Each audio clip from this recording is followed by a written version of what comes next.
Assalamualaikum warahmatullahi wabarakatuh. Perkenalkan, nama saya Nesya Amanda, NPM 1950-232 dari Prodi Pendidikan Ekonomi dan dari kelompok Ekojustip. Startup pendidikan yang kami buat yaitu bernama Fun Learning. Dari namanya saja berartikan pembelajaran yang menyenangkan. Karena mengingat kondisi saat ini, banyak siswa yang merasa bosan jika hanya mengandalkan video konferensi saja.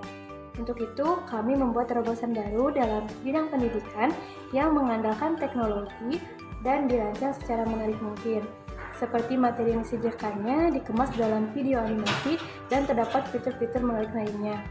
Startup ini dapat diakses dari jenjang SD sampai dengan SMA dengan budget yang sesuai kebutuhan pengguna dan diharapkan mampu mengatasi permasalahan pendidikan di Indonesia pada saat ini. Logo Fun Learning yang dapat dilihat di bagian atas, arti warnanya yaitu coklat mengembalikan semangat, hijau menenangkan dan menyegarkan dan dapat membuat kamu semangat belajar. Warna orange memancing tingkat kreativitas. Selain itu, warna orange juga melambangkan orang penuh harapan, memiliki rasa yang bahagia, dan tidak mudah menyerah. Warna merah muda dapat meningkatkan konsentrasi dan kreativitas. Adapun peran saya di startup partner ini yaitu memberikan solusi pada startup yang diamati atau startup yang diamati di sini yaitu startup Fun Learning. Yang pertama yaitu ada kejadian permasalahan yang terjadi dari pendidikan di Indonesia saat ini harus dengan jarak jauh karena pandemi membuat banyak siswa kurang paham hanya melalui video konferensi saja. Selain itu, perkembangan era digital saat ini, pendidikan Indonesia masih kurang menggunakan teknologi atau masih bersifat konvensional. Kejadian masalah yang selanjutnya yaitu mahalnya biaya bimbel mengakibatkan tidak semua siswa bisa mengikutinya dan kurangnya SDM yang mampu mengelola suatu aplikasi startup di startup learning ini. Jadi di startup learning ini kurangnya SDM yang mampu mengelola aplikasinya.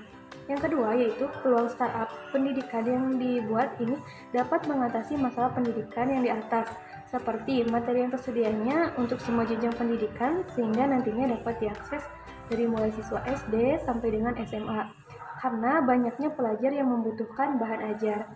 Yang ketiga, solusi kreatifnya yaitu startup pendidikan yang dibuat ini, materi yang disajikannya dikemas secara menarik, seperti bentuk animasi, sehingga siswa lebih tertarik untuk mengakses dan mempelajari. Yang selain startup ini menawarkan harga yang sesuai dengan kebutuhan penggunanya. Inovasi startup pendidikan ini memiliki inovasi menghadirkan pendidik kompeten di bidangnya masing-masing. Selain itu, dengan adanya startup ini dapat diakses fleksibel, yaitu kapanpun dan dimanapun. Ada model bisnis dari startup Fun Learning dari kelompok Ekojustip, yaitu yang pertama, key partner atau yang nanti bakal terlibat dalam startup Fun Learning ini, yaitu bekerja sama dengan guru dan mahasiswa. Yang kedua, bekerja sama dengan developer profesional untuk pengembangan aplikasi startup pendidikan. Yang selanjutnya ada bekerja sama dengan sejumlah bank di Indonesia. Yang terakhir yaitu bekerja sama dengan pihak-pihak investor.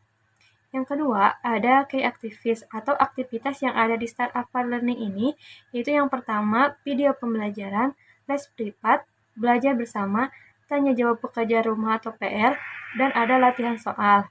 Yang ketiga yaitu ada value proposition atau manfaat pengguna startup Fun Learning ini. Yang pertama, materi berdasarkan kurikulum nasional, paket berlangganan sangat terjangkau, video pembelajaran lebih interaktif dan menarik, tidak perlu datang ke tempat langsung untuk melakukan pembelajaran karena dapat dilakukan secara online di mana dan kapan saja, memberikan kemudahan untuk pelajar yang berusaha mencari informasi lain atau lebih tertantang pelajaran di sekolahnya. Yang selanjutnya ada yang keempat yaitu ada customer relationship, di mana customer relationship ini isinya ada diskusi belajar bersama, tanya jawab, diskon dan promo. Yang kelima yaitu ada customer segment atau sasarannya dalam startup learning ini yaitu dari pelajar SD hingga pelajar SMA. Yang keenam yaitu key result atau alat bantu untuk menjalankan startup ini. Yang pertama tentunya SDM, internet, smartphone, handphone ataupun PC.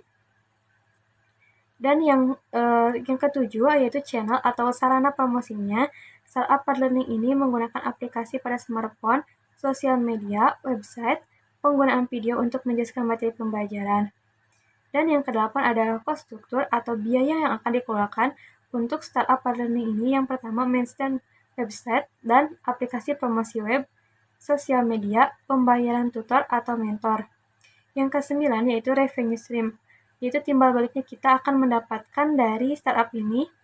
Yang pertama, penggunaan aplikasi, penilaian aplikasi, dan investor. Mungkin cukup sekian pemaparan dari saya mengenai startup Part Learning yang dibuat oleh kelompok EcoJustip. Wassalamualaikum warahmatullahi wabarakatuh.